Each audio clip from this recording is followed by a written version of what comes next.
Bonjour à tous, ici Commander Fran, et je profite de la mise en ligne du live 3.5, ou du PU comme on l'appelle, le Public Universe, pour vous élaborer cette vidéo en 4K et une visite des lieux. Même s'il y a de nombreuses choses à dire sur la mise à jour de la 3.5 de Star Citizen, dont le nouveau système de vol, les personnages féminins, le DNA Face Customisation, c'est la customisation des visages avec de nombreux paramètres, et bien d'autres choses. Je vais ici me concentrer sur l'Area 18 qui se situe sur la planète Stanton 3, nommée ArcCorp, située dans le système Stanton, et qui est la seule zone réellement visitable pour l'instant, et je vous laisserai plutôt profiter de ces magnifiques images en 4K.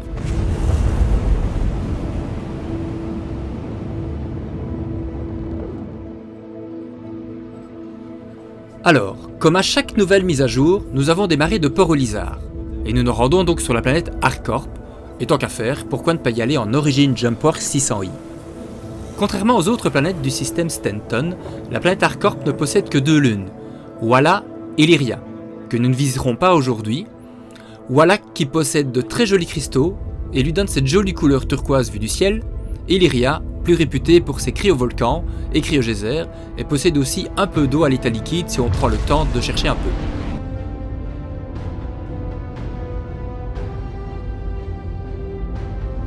Cette planète fut découverte en 2903 et vendue par l'UE assez rapidement à l'ArcCorp Corporation, une fois les autochtones chassés.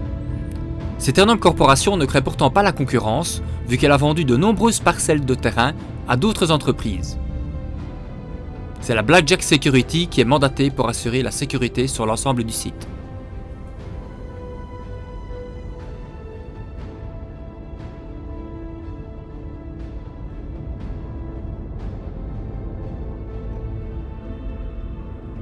A l'arrivée sur la planète ArcCorp, on ne voit que du métal et des constructions à perte de vue. Elle est entièrement urbanisée et jonchée de buildings et gratte-ciel en tout genre. À l'approche du centre, on arrive au Riker Memorial Spaceport, qui est le seul lieu d'atterrissage vraiment disponible pour l'instant. Sean Riker, membre de la communauté Star Citizen allemande, est décédé il y a un an, début 2018, et son nom a été donné au Spaceport, après que toute cette communauté se soit mobilisée auprès de CIG pour savoir si quelque chose pouvait être fait pour honorer sa mémoire.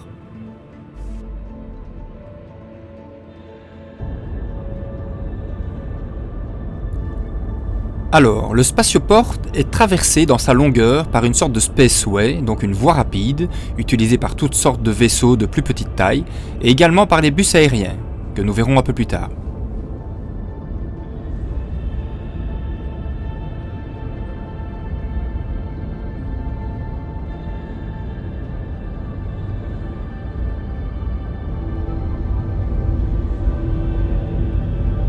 Comme pour les autres zones d'atterrissage importantes et réglementées du système Stanton, il faut faire une demande d'autorisation pour avoir un accès à un hangar.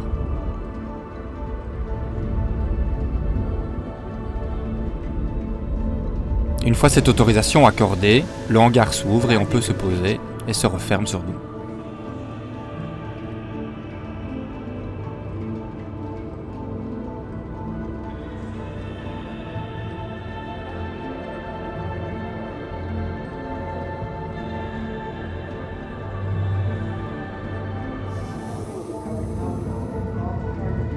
Alors, contrairement à ce qui est indiqué sur les faces du hangar, nous sommes arrivés au hangar 5.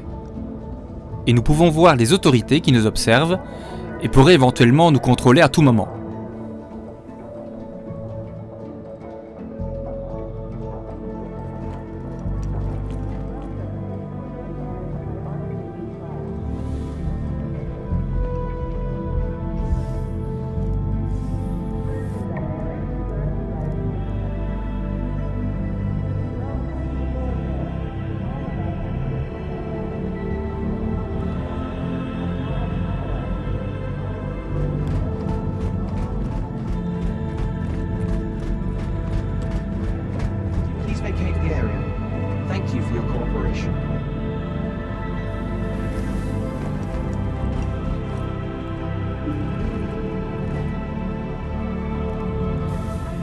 Ouf, c'est bon, l'ascenseur s'est ouvert. La douane n'est pas venue nous contrôler. Nous arrivons dans une zone de passagers où à terme nous pourrons voir des vaisseaux de passagers avec des différents horaires de départ et d'arrivée.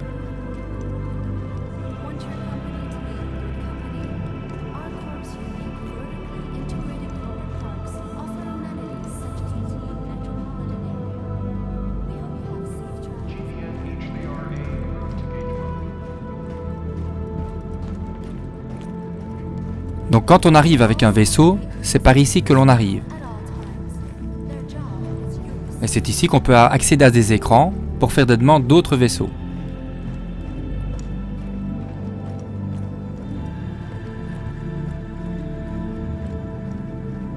Vous avez ici le guichet des informations de la douane.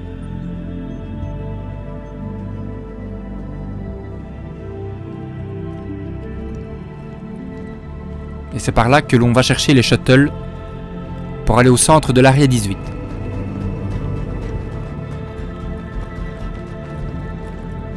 Pour circuler, ici nous utilisons des bus volants, contrairement au métro de Lorville.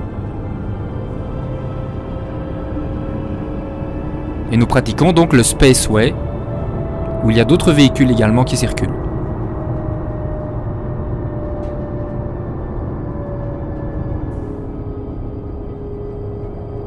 Nous arrivons donc au centre de l'Area 18 et on perçoit bien la dimension de la hauteur des immeubles.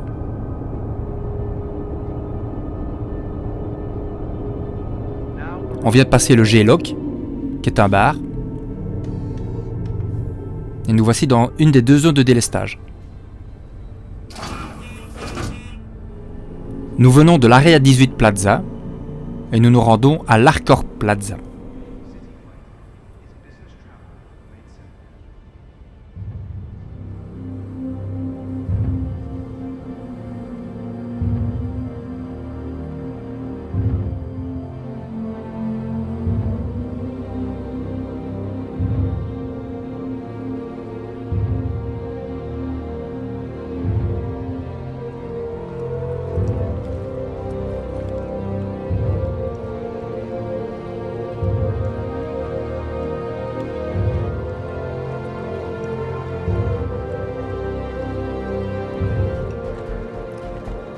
Alors, comme à l'Area 18 Plaza, on retrouve les tableaux avec les différents horaires des transports.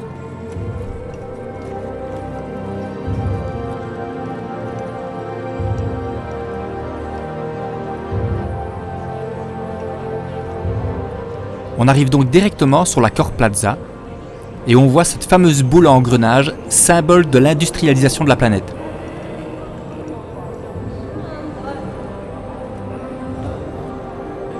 Alors, beaucoup de panneaux d'affichage, des publicités et surtout des hologrammes, et qui montrent bien le niveau de développement technologique de la planète. On est loin de Levski sur Delamar.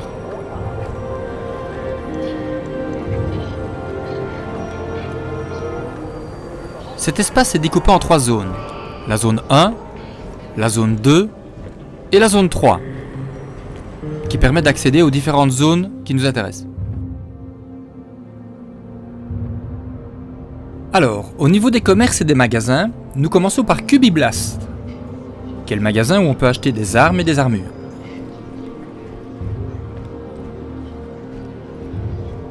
Vous irez même entreposer une tête de Vandoor.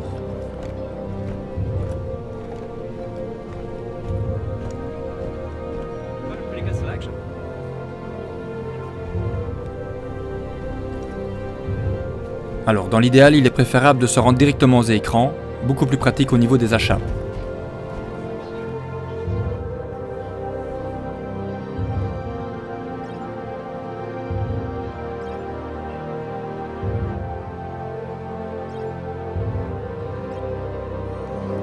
Alors évidemment, il y a Casaba Outlet, pas de centre sans Casaba Outlet bien sûr.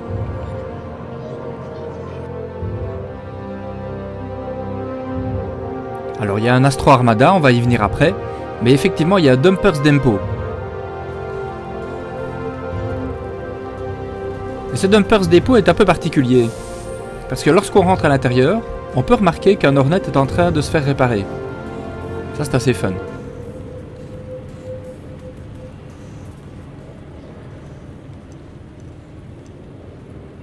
Évidemment toute une série de pièces pour nos vaisseaux, il y a assez bien de stock.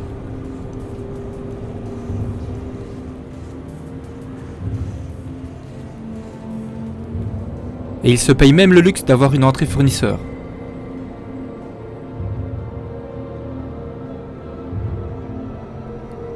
Alors comme je viens de le dire, effectivement, sur l'Area 18, il y a un Astro Armada. C'est un dealership de vaisseaux. Et il est aussi sponsor de quelques événements, comme le vaisseau de combat de l'année Galactic Tour ou l'émission TV Galactic Gears.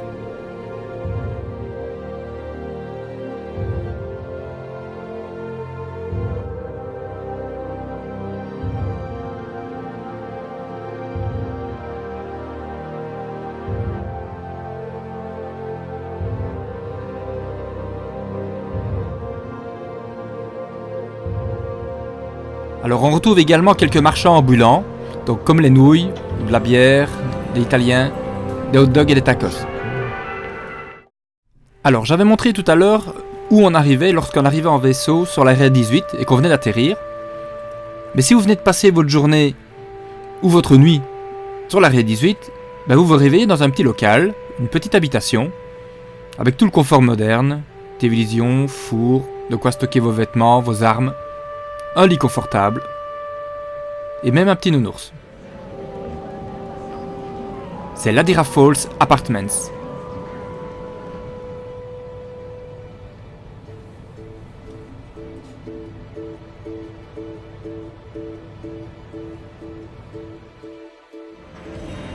Alors, que serait un centre sans un bar? Ici, nous arrivons au G-Log Bar. Un mix de pub, de brasserie, de restaurant.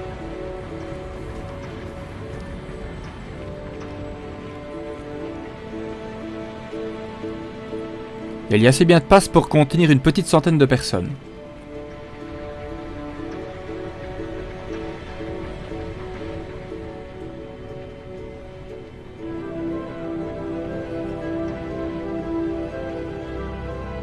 Et vous avez une vue sur les bus volants. Vous ne risquez pas de le rater.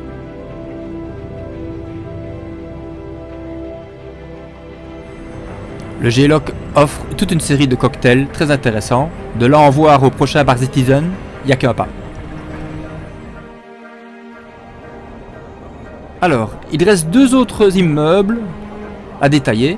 Il y a l'Arcorp Building, avec différents niveaux détaillés. On n'y a pas encore accès pour l'instant, mais c'est assez joli. Et il y a le TDT, le Trade Development Division, qui est fonctionnel, et c'est ici qu'on peut vendre les objets, les cargaisons, lors de différents transports.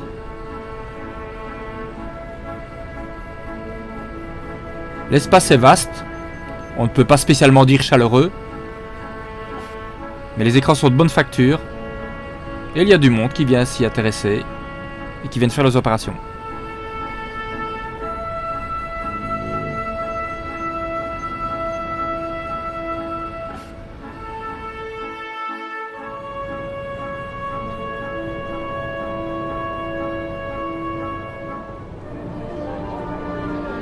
Alors l'Arcorp Plaza est assez joli, c'est vrai, mais il regorge aussi de petites ruelles, des voies sans issue, des espaces en travaux.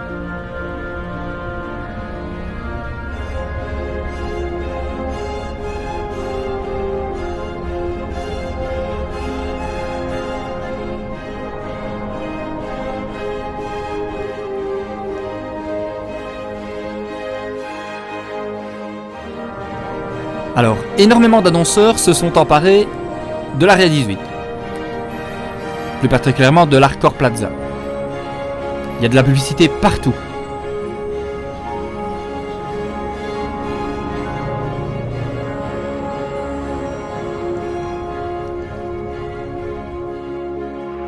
Et j'oubliais presque de mentionner un espace médical.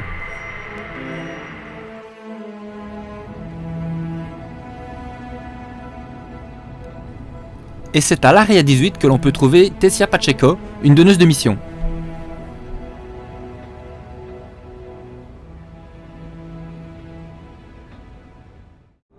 Et pour terminer, quelques images magnifiques de ces bus volants, envoûtants, à l'instar de Blade Runner.